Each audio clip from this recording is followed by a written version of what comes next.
വിടറാ. അങ്ങനെ ഇപ്പൊ വലിക്കാം. ഒരു സീറ്റ് വലിക്കാൻ പോലും വിടില്ലെന്ന് പറഞ്ഞു. എവിടെ ഇരുന്നേ? ചെയ്യൂന്ന് പറ. ഇനി നമ്മളെ രണ്ടുപേരുടെയും കല്യാണം ഒരുമിച്ച് നടത്തുന്നു. അതാണ് കോടതി വിധി. എന്റെ കല്യാണം കഴിഞ്ഞിട്ട് നിന്റെ കല്യാണം നടക്കാൻ പോകുന്നില്ല. അങ്ങനെ പറയാൻ ഞാൻ വെള്ളത്തിലായി പോയി ചേട്ടാ. എനിക്ക് കല്യാണം വേണ്ട, നീ വേണേ കെട്ടിക്കോ. അടിവെച്ചാൽ വർത്താനം പറയല കേട്ടോ. ചേട്ടൻ ആരെങ്കിലും പ്രേമിക്കുന്നുണ്ടോ? ഇന്ന് വരെ ഇല്ല. എങ്കിൽ എവിടെയെങ്കിലും കയറി ഒരു പെണ്ണിനെ പ്രേമിക്കേ, സംഗതി ഞാൻ ഫിറ്റ് ചെയ്ത് തരാം. കല്യാണം വേണ്ടാത്ത എനിക്ക് എന്തിനാടാ പെണ്ണ്? നീ സൈഡ് എടുത്ത് വെക്കോ. അതിന് ട്രാഫിക് പോലീസ് സമ്മതിച്ചിട്ട് വേണ്ടേ? ആൺ പോലീസും പെൺ പോലീസും ഉണ്ട്, അച്ഛനും അമ്മയും.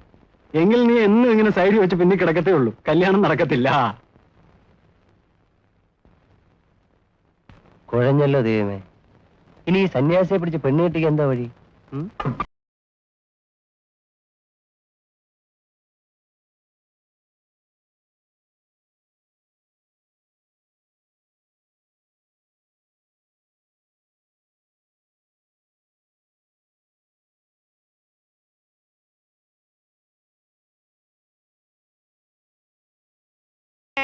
ഭക്തേ,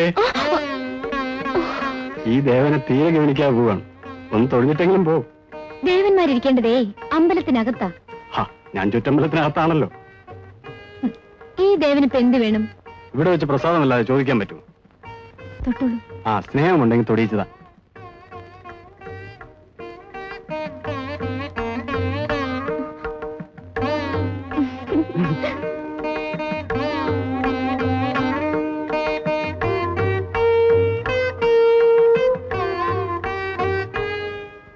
സത്യത്തിൽ നീ കണ്ടത് ബാലചന്ദ്രനെ തന്നെ ആയിരുന്നു? അതുകൊള്ളാം. നമ്മുടെ മോനെ കണ്ടാൽ എനിക്കറിയത്തില്ലേ? എനിക്കത് വിശ്വസിക്കാൻ ഒക്കുന്നില്ലല്ലോ ലക്ഷ്മി. ആദ്യം എനിക്കും വിശ്വാസമായില്ല. സൂക്ഷിച്ചു നോക്കിയപ്പോഴല്ലേ സംശയം തീർന്നത്. ബാലേന്ദ്ര, നീ എവിടെ പോയിരുന്നു? ഞാൻ വർഷാപ്പിൽ നിന്ന് വരിക. നീ അമ്പലത്തിൽ പോയിരുന്നു? ഇല്ല, ഞാനങ്ങനെ അമ്പലത്തിൽ പോകാറില്ലല്ലോ. പിന്നെ നിന്റെ നെറ്റിയിൽ എവിടെ നിന്നായി ചന്ദനക്കുറി? ചന്ദനം തുടച്ചു കളയാം, പക്ഷെ അത് തൊടിയിക്കുന്നത് നിന്റെ അമ്മ കണ്ടുപോയില്ലേ? അതിനെന്താ ഒരു പരിഹാരം? ഡാ, നീ എങ്ങോട്ടാ ഓടുന്നത്? ഇങ്ങോട്ട് വാ. എടാ, ആ കോലത്തെ പെണ്ണും നീയുമായിട്ട് എന്താ? ചേടാ, ഇത് നല്ല ചോദ്യം. അവര് തമ്മിൽ സ്നേഹമല്ലെങ്കിൽ പിന്നെ ഇങ്ങനെയാണോ? ഇത് വെറും സ്നേഹമാണോ അതോ കല്യാണം ചെയ്യണമെന്നുള്ള താല്പര്യമാണോ?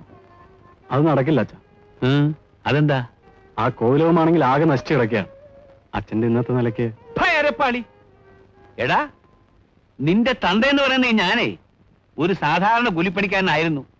അറിയാവിടെ എനക്ക്? കോലോത്തിയൊന്ന് പെണ്ണി ചോദിക്കാൻ അന്നും ഇന്നും എനിക്ക് അർഹതയില്ല. എന്നാലും നിനക്ക് വേണ്ടി ഞാൻ ഒന്ന് ചോദിച്ചു നോക്കാം. തിരുമേനി സമ്മതിച്ചാൽ നിന്റെ ഭാഗ്യം. ഇന്ദുവിന് ഈ ജീവിതത്തിൽ ഇങ്ങനെ ഒരു ഭാഗ്യം ഉണ്ടാകുമെന്ന് ഞാൻ കരുതിയതല്ല. അപ്പൊ പിന്നെ സമ്മതത്തിന്റെ കാര്യം പറയണോ? എന്നാലും ഒരു തരി പൊന്നെങ്കിലും. ആ കാര്യത്തിൽ തിരുമേനി വിഷമിക്കണ്ട. കല്യാണം സംബന്ധിച്ചുള്ള എല്ലാ ചിലവുകളും ഞാൻ ഏൽക്കുന്നു. എനിക്ക് തിരുമേനിയുടെ സമ്മതം മാത്രം മതി. വേണ്ടേ? ഇത് ഈശ്വര നിശ്ചയമാ. അപ്പോ അത് മംഗളായി അങ്ങടങ്ങ് നടക്കട്ടെ.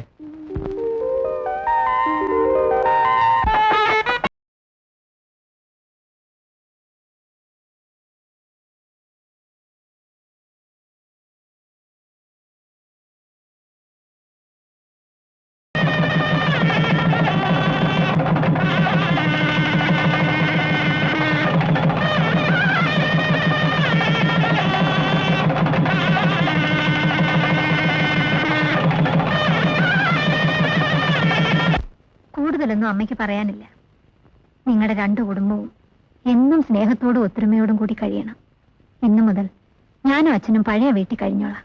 അതെന്തിനാ അമ്മേ? നമുക്ക് എല്ലാവർക്കും കൂടെ ഇവിടെ താമസിക്കാം. വേണ്ട മോനെ, നമ്മൾ ഈ നാട്ടിൽ ആദ്യം വന്നപ്പോ താമസിച്ചത് ആ വീട്ടില്ല. ഞങ്ങൾ അവിടെ കഴിഞ്ഞോളാം. മുകളിലത്തെ നില രാജന്, താഴത്തെ നില ബാലന്. ഈശ്വരൻ നിങ്ങൾക്ക് നല്ലത് വരുത്തട്ടെ. ഇനി പൊക്കോളൂ.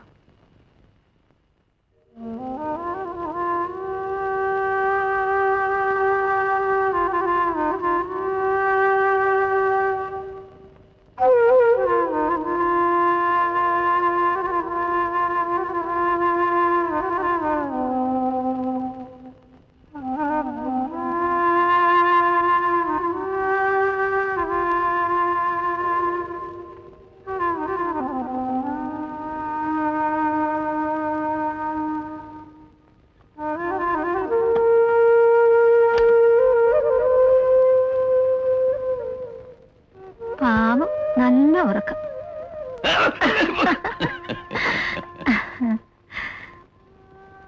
ലക്ഷ്മി, ഉം. ഞാനൊരു കാര്യം ചോദിച്ചാൽ നീ നേര് പറയുമോ? എന്താ? നമ്മുടെ കല്യാണം കഴിഞ്ഞ ദിവസം നിനക്കിപ്പോ ഓർമ്മ വരുന്നില്ലേ? എന്ത് ചോദ്യമായത്? നാണമില്ലല്ലോ. നാണമോ? ഇനിയോ? എന്തിന്?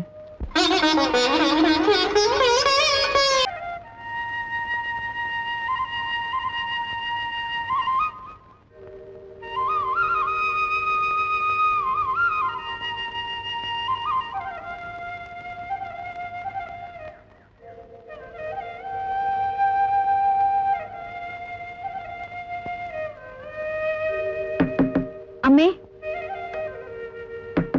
അമ്മേ, ആ നോക്കണേ, പിള്ളേര് വിളിക്കുന്നു, പിള്ളേര് വിളിക്കുന്നേ. നേരം വെളുത്തത് അറിഞ്ഞേയില്ല.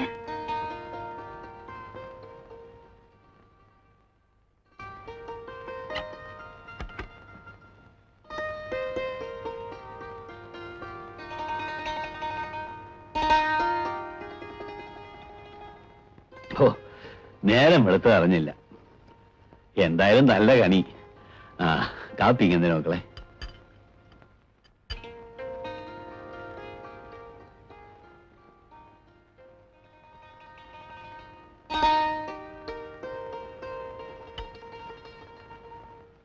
നീ എന്താടി നാണിച്ച് മൂല കയറി നിൽക്കുന്നത്?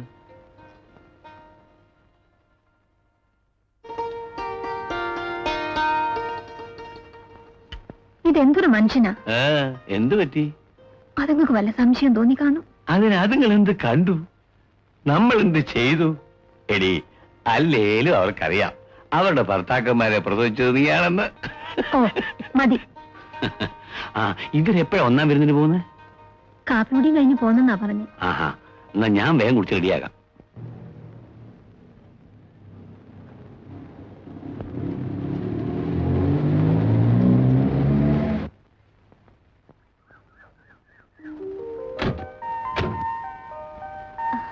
മോളെ, അമ്മേ, വാ മോളെ.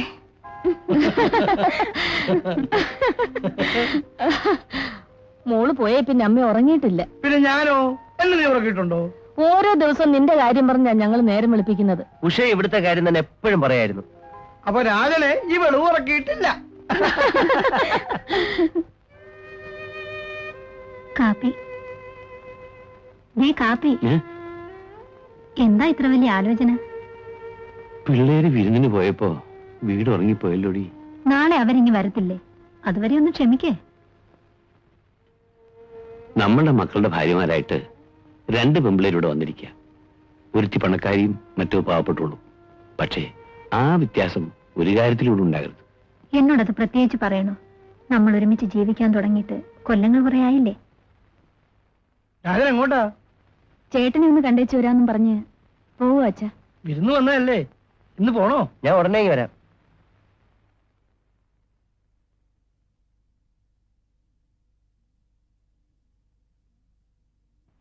പിന്നെ ലഞ്ചിന് അച്ഛൻ ആരെയൊക്കെ വിളിച്ചിട്ടുണ്ട്. നേരത്തെ ഇങ്ങ് വരണേ. ഓക്കെ.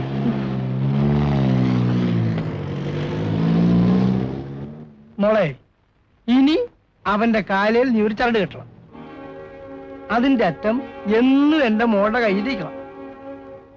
നന്മയ്ക്കു വേണ്ടി നീ നേർവഴിയിൽ നിന്നു ധർമ്മയുദ്ധം ചെയ്തു തോറ്റുപോയാൽ പോകട്ടെ ആ തോൽവി തന്നെ ജയമെന്ന് ലോകർ കടച്ചിയിൽ സമ്മതിക്കും എന്ന് പണ്ടാരോ എഴുതിയിട്ടുള്ളത് എത്രയോ ശരിയാണ്. ഈ കോലോത്തിന്റെ പഴയ കഥകൾ വല്ലതും ബാലചന്ദ്രൻ കേട്ടിട്ടുണ്ടോ ആവോ? ചിലതെല്ലാം കേട്ടിട്ടുണ്ട്, അറിഞ്ഞിട്ടും വലിയ പ്രയോജനമൊന്നുമില്ല. ഇനി ഊണ് കഴിഞ്ഞിട്ടാവാം. ആയിക്കോട്ടെ, എഴുന്നേറ്റോളൂ. ദേ ആരാ വരുന്നത് നോക്കിയേ. അല്ല, ഇതാര്? രാജേന്ദ്രനോ? വന്നോളൂ വന്നോളൂ. നീ എന്താ ഇങ്ങോട്ട് പോകുന്നത്? അത് കൊള്ളാം, എനിക്ക് എന്റെ ചേട്ടനെ ചേട്ടത്തമ്മ കാണണ്ടേ? എങ്കിൽ കൈ കഴിക്കോളൂ, ഊണ് കഴിക്കാം. ഞാൻ റെഡി. വെള്ളോട്ടിരിക്കുന്നു. അത് ശരിയല്ല. വിരുന്നിന് പോയിരിക്കും നീ. ഇന്ന് ഭാര്യ വീട്ടിൽ നിന്നല്ലേ ഊണ് കഴിക്കേണ്ടത്? അല്ലെങ്കിൽ ഉഷയ്ക്കും തോന്നുന്നു. ചേട്ടന്റെ പങ്കയോറ് എനിക്ക് അതിനുള്ള ബുദ്ധിമുട്ടുണ്ടാന്നോ പറയുന്നത്? ചേട്ടത്തമ്മയുടെ പങ്ക് കാണത്തില്ലേ? തീർച്ചയായും. പക്ഷെ ഇവിടെ സദ്യയൊന്നുമില്ല, ഊണുണ്ട്. എനിക്ക് ആ ഊണാ വേണ്ടത്. അപ്പൊ അവിടുത്തെ ചോറായിരുന്നു? അതെ, ചേട്ടൻ പോയുണ്ടോ? ഏതായാലും ഇത്തവണ വന്നില്ലേ, ഊണ് ഇവിടുന്ന് തന്നെ ആയിക്കോട്ടെ. അത് തന്നെ ഞാനും പറഞ്ഞത്. ആ എങ്കിൽ വരൂ.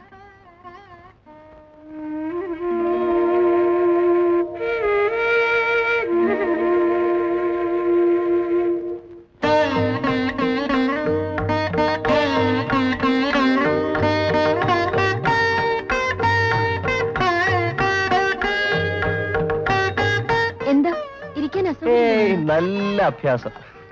എന്റെ പൊന്നേട്ടത്തമ്മ ഞാൻ ഈ ആവണപ്പല്ലേ മാറ്റി വിട്ടുന്നുണ്ടോളാം. ചേട്ടത്തമ്മ വീട്ടിലേക്ക് വരുമ്പേ ഇതേ രണ്ടെണ്ണം കൊണ്ടുവരണേ. അതെന്തിനാ? അച്ഛനെ അമ്മയും ഇതേലൊന്ന് ഇരുത്തി പഠിപ്പിക്കണം. അങ്ങോട്ട് വേണം. നല്ല സാമ്പാറിന്റെ വേണം.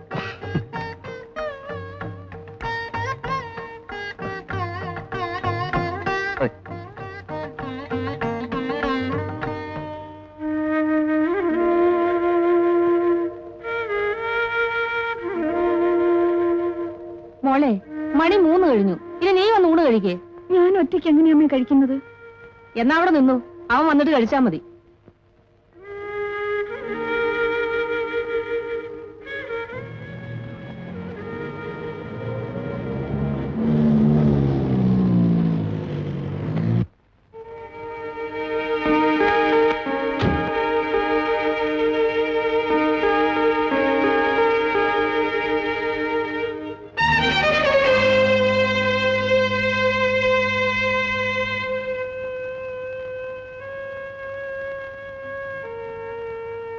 പക്ഷേ ഉടനെ വരാമെന്ന് പറഞ്ഞു പോയ ആളാ.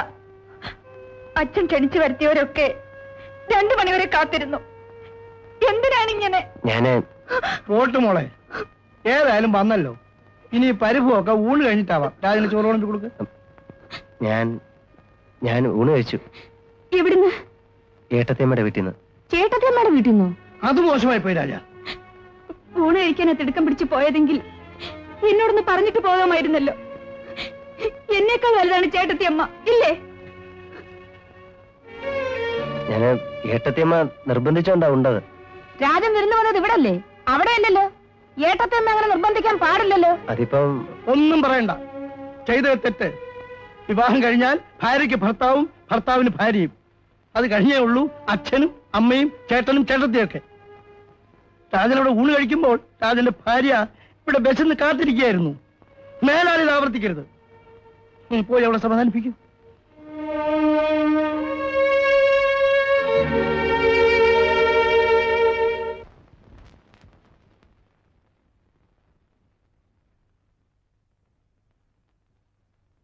മോളെ,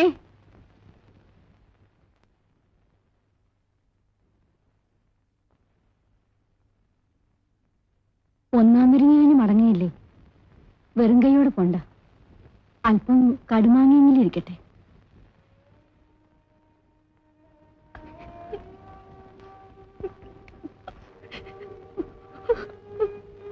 മോളെ,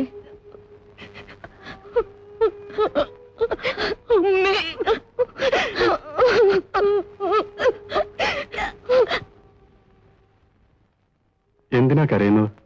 എന്റെ മോൾക്ക് കാര്യമായിട്ട് എന്തെങ്കിലും പോകുമ്പോൾ കൊടുത്തയക്കാൻ നിവൃത്തിയില്ലാതായി പോയല്ലോ.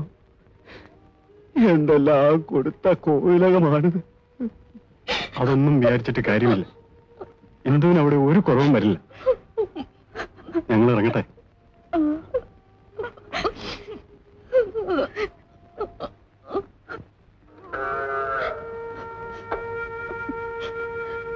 മോളെ, ഇന്ദു പോവുക.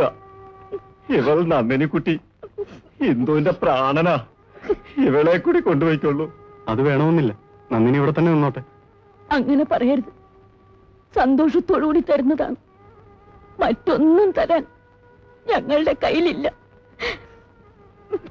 അങ്ങനെയാണെങ്കിൽ ഞങ്ങൾ കൊണ്ടുപോയിക്കോളാം. ബുദ്ധിമുട്ടണമെന്നില്ല. അപ്പുണ്ണി ഇവളെ അവിടെ എത്തിച്ചോളും. അപ്പുണ്ണി, ഉച്ച തിരിഞ്ഞ് നന്ദിനിക്കുട്ടിയെ ഇവരുടെ വീട്ടിൽ കൊണ്ടുപോയി കൊടുത്തോളൂ. അടിയൻ. ആ, വള്ളക്കാരൻ വന്നിട്ടില്ലേ? ഉവ്വ്. ആ, എന്നാ പുറപ്പെട്ടോളൂ.